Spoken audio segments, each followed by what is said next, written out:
Hey guys, in today's video we're going to be talking about hip slide versus hip rotation in the downswing.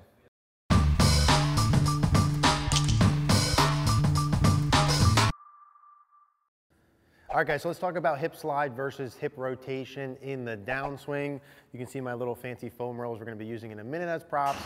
But first, let's talk about what we're going to talk about. But even before we do that, a couple reminders. One, every Monday at 5 p.m. Eastern Standard Time, we are going live to answer your questions if you guys want to come hang out, talk golf, ask questions. We'd love to see you guys there.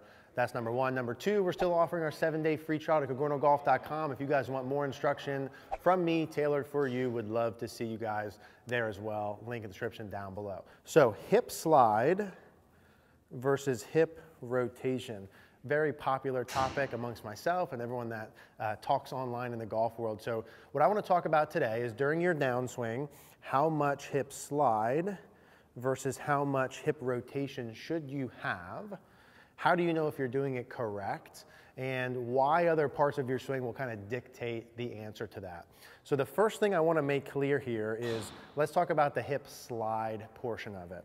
As with a lot of the other videos, we're going to pull this in here.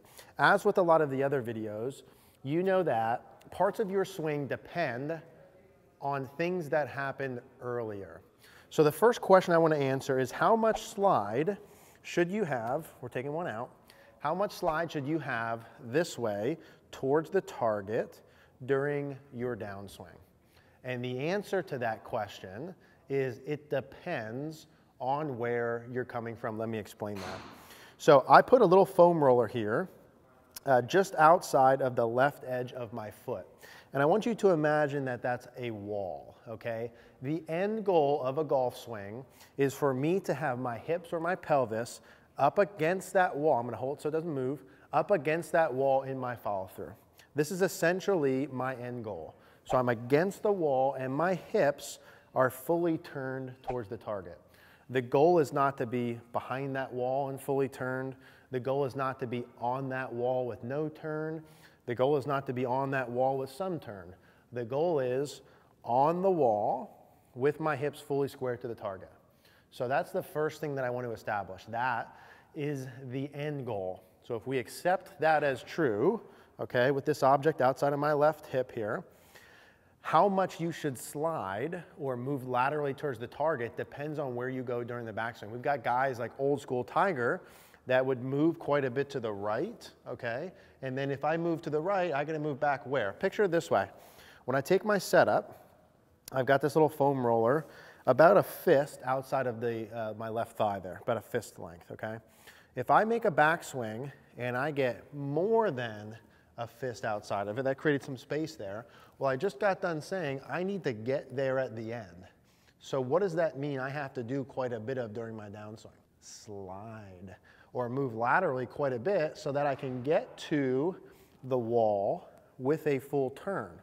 Now, when I do that, am I going just to the left with no turn? No. Am I just turning with no lateral? No. I'm going to combine the two. This is just a part of what percentage should be slide, what percentage should be rotation. Well, I'm telling you, if I move to the right, so I'll pull this one in here. So imagine this is just outside my right foot now, a little claustrophobic. If I go up to the top of my swing, I've got a little space created here. If I go up to the top and I have a little bit of a movement to the right, which you can do and play good golf, and I have no space here, I need to fill the gap from my left hip to that wall, which means this example of player like old school Tiger will have a bunch of lateral as he's rotating during the downswing. Does that make sense? So I get all the way back to the wall.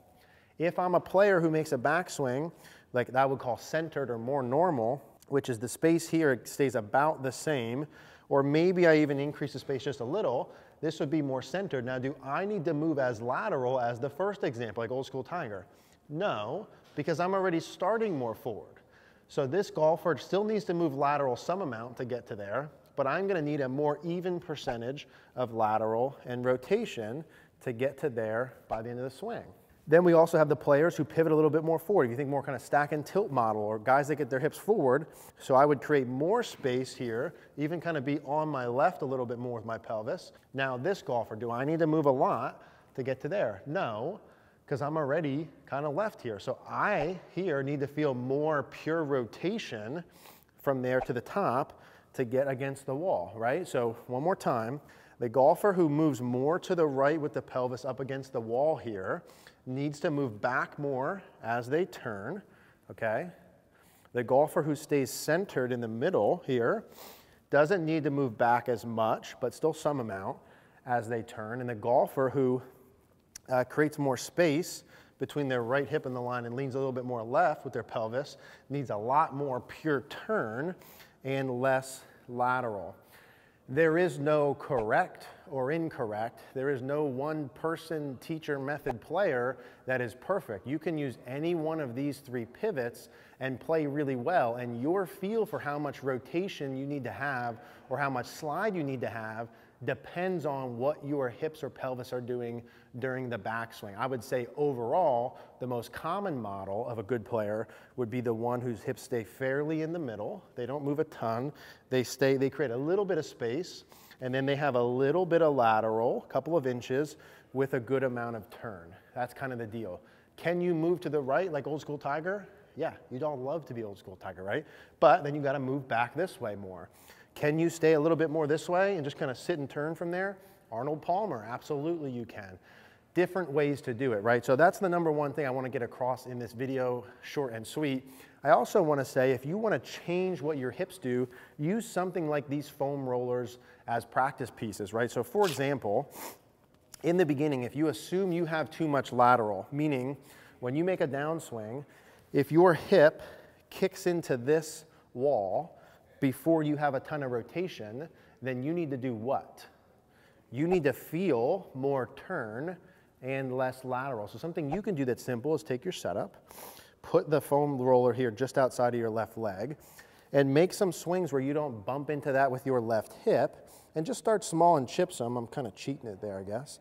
And just start small and chip some with a little bit of turn and feel like, oh my gosh, that feels like I'm not turning at all, right? So once again, if you're the slider, you want to put that about a fist outside of your left heel there, and you want to get a sensation of the turning part without the lateral, so you would miss that little noodle. Let's just do a little small one, right? And you would feel more of the rotation pieces. That's one way you can do that. Or if you're someone who normally goes too far back here, which I don't see a ton of, you could even feel like, hey, I'm going to make sure I turn and get the middle of my belt buckle pushing against this and actually make it fall over, right? If you need to feel more extension, keep that outside your left heel, make a swing and try and get your belt buckle hitting the wall in front of you. You can do that also if you need to get a little more lateral, and make sure you get all the way forward, okay? Or you could use it on the flip side. If you, and hopefully your coach, determine that you need to do something different with your right hip. Maybe you move too far to the right this way. You could put this on the outside of your right heel and hit some shots where you make sure your hip turns inside of that and you create a little bit of space. You can use that as a little practice tool like that, and make sure your right hip does not hit that. That would work as well. Or, okay, we've got a lot of drills here. Or I make a swing here, and you normally feel like you go too far forward with your hips. You want to kind of have that right hip a little bit more against the line here like that. You can make some swings like me and feel like you're actually getting a little bit to the right, so you get against this wall. And then of course, you're going to need a little bit more forward with that motion during the down. So, excuse me, you can do that version as well, feeling like you're getting to the wall as you go back, which for me that feels good because I have a tendency to get a little bit too far forward and then continue to push. So I like to feel like I'm getting against it a little bit, and then I have a little bit more freedom to push off of that and create some motion during the downswing. So the point of this one more time is how much slide you have versus rotation depends on your backswing. You can do any three of those models. I don't know why I did that little move. You can do any three of those models and make it work. You can use something like a foam roller or a stick in the ground or a chair up against either side and use those as checkpoints in your swing. So hopefully that makes sense. Hopefully you guys learn from this and understand how you can use these pieces in your own golf swing. Hey guys, if you liked today's video, please do me a favor, click the like button down below. Click the notification bell if you haven't. Also, please subscribe. Another reminder, CogornoGolf.com is up and live. If you guys want more instruction from me, tailored for you, go ahead and check it out. Thanks for watching.